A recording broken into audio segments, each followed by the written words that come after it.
Kolkata is a city in West Bengal, full of noise, bustle and colour.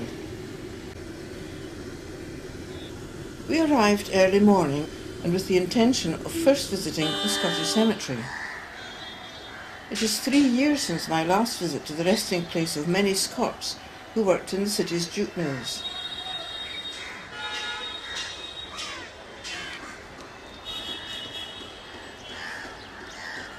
My first visit was in 2008, when it resembled a jungle with broken and ruined headstones, and over the past 6 years have seen it transformed into a garden resembling a cemetery. Paths have been made, many stones have been repaired.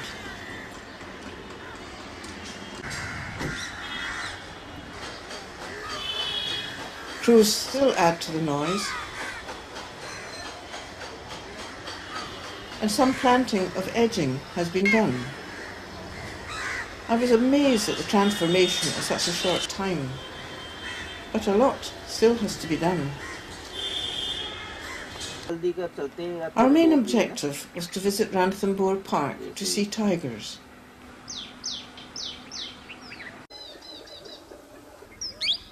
A variety of grasses and flowers made for a colourful walk by the pond.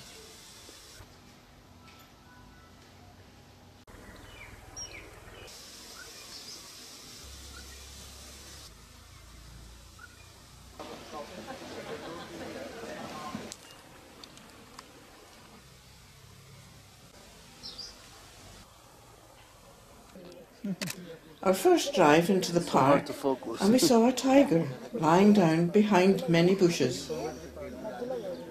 The excitement among the many watchers, and I counted over 20 vehicles full of people trying to see it, was such that our jeep was almost jumping. The noise they all made was perhaps not surprising, as Indians get so excited and loud. In spite of the proximity of the tiger, a small herd of cows has led up the road past the cars.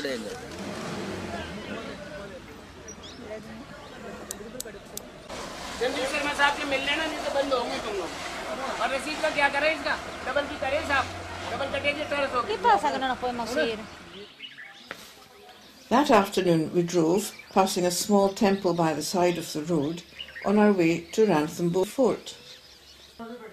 This was the former hunting grounds of the Maharaj of Jaipur until the time of India's independence.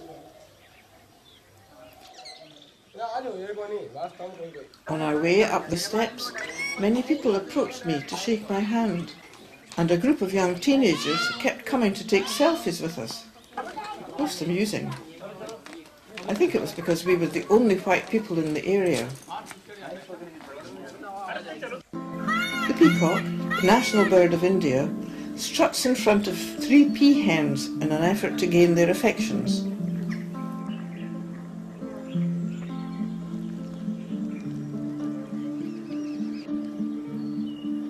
Another morning and a drive in the countryside, watching a flock of bar-headed geese against the early morning sky. The large seasonal Survai lake gave us sightings of many birds, such as egrets and a red-wattled lapwing. A black drongo sits on a small branch above a passing tractor.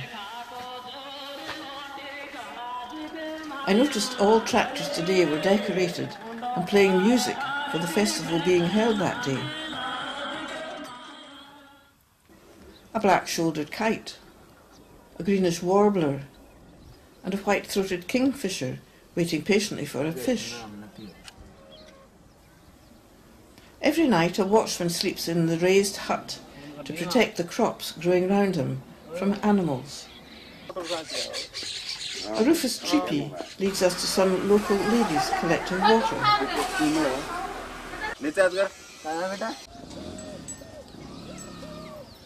The family of our guide RD welcomed us to their home.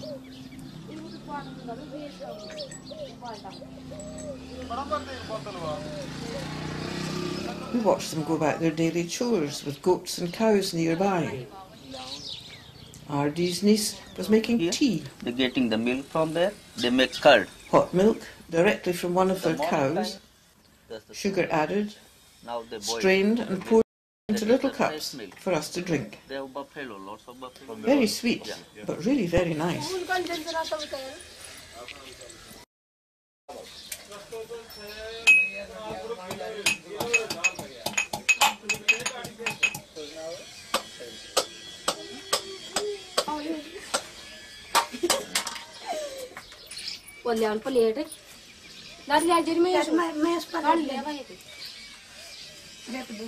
Meanwhile, R.D.'s sister was kneading millet dough and shaping it into a chapati before putting it in a flat pan Bottle by to the cook. hand. Yeah. They don't roll by the. All right, yeah.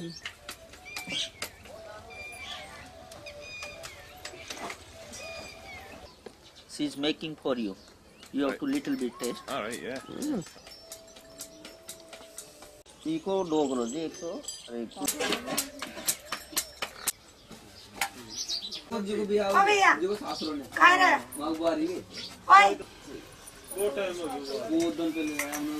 Once cooked, we sat down to enjoy our 11s Indian style.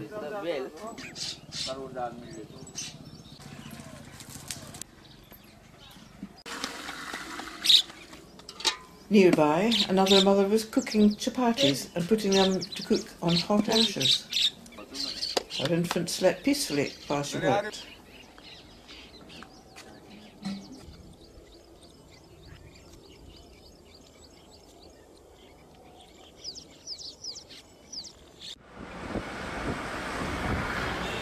We were soon back on the nearby village street.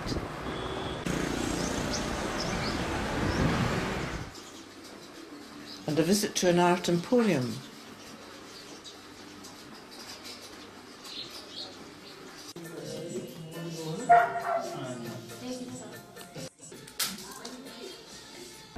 Before heading to Jaipur.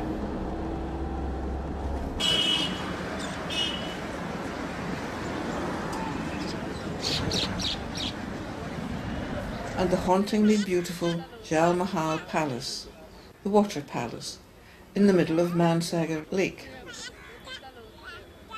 There are actually a further 4 submerged levels. It was constructed in 1750 for Maharaja picnics and duck hunting swaris.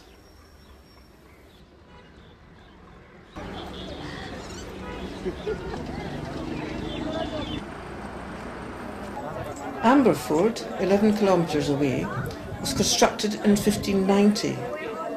Is known for its artistic Hindu-style elements. The red sandstone and marble palace has large ramparts and a series of gates and cobbled paths. It is the principal tourist attraction in the Jaipur area. We enjoyed watching colourful visitors enjoying the unexpected beauty and charm of the fort.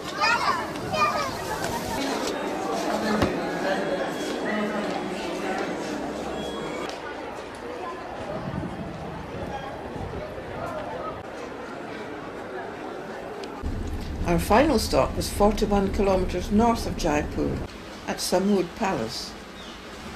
Now a luxury hotel, it was initially built in the 16th century as a fort, but in the early 19th century it was converted into an exquisitely designed palace.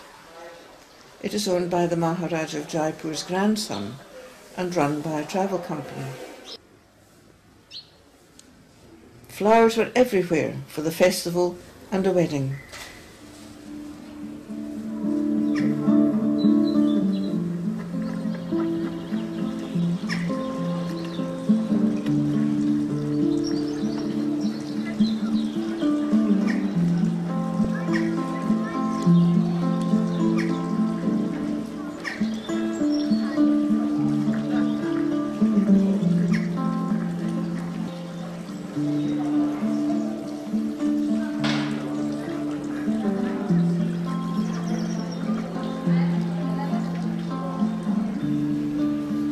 Decorations were being installed above us as we ate one evening in the outdoor restaurant. Orange and white banners were hung for the festival. The following morning, The stairs to the restaurant were garlanded with orange flowers, and the banners were all in place. The public rooms have extravagantly hand-painted walls. And the Shish Mahal, Hall of Mirrors, is exquisite.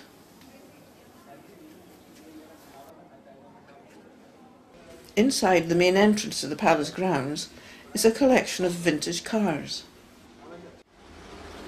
Morgan, Mercedes, Chevrolet, all in pristine condition. 4.5 kilometres from Samud Palace is Samud Bagh, or garden, landscaped 150 years ago by one of the Maharaja's sons. It was originally the retreat of the Samud royal family. The 20 acres are designed in the classical chai bag style, complete with water channels and fountains. It is one of the oldest functional Mughal gardens in Rajasthan.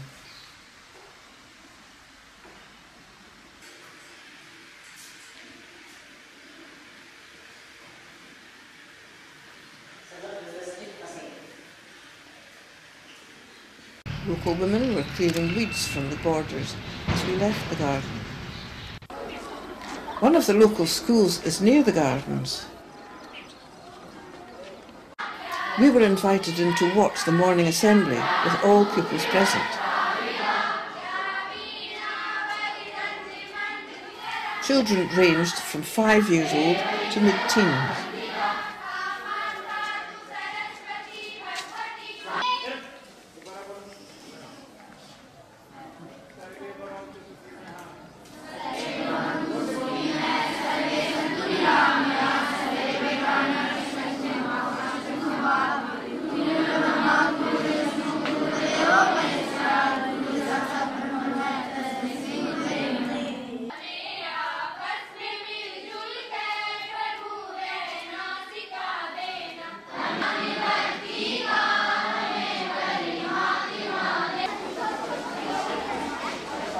We looked at 2 classrooms before leaving.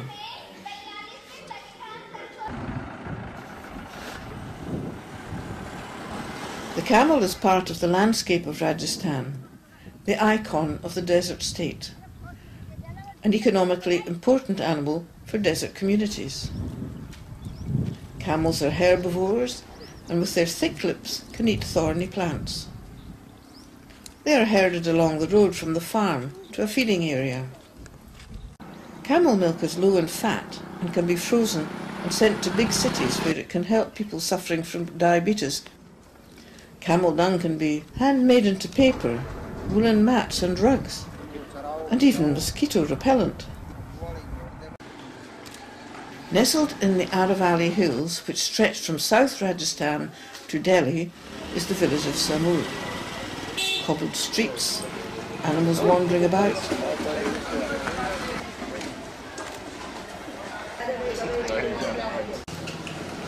Carts drawn by camels.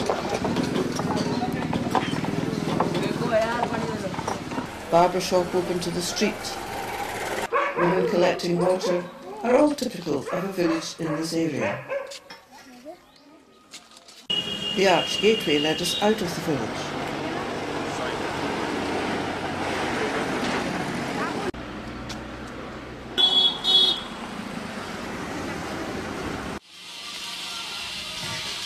Extra milk not required by the family is taken to a cheese maker.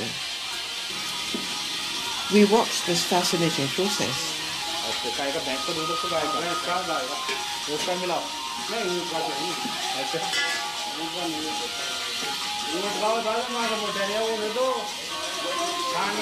The drive back to Delhi at the end of our week made me wonder if Indians have any rules of the road. One has to watch out for sacred cows, and passing other cars could be done in any lane. Drivers were very good, and we didn't see any accidents or bumps before arriving at our journey's end in Delhi.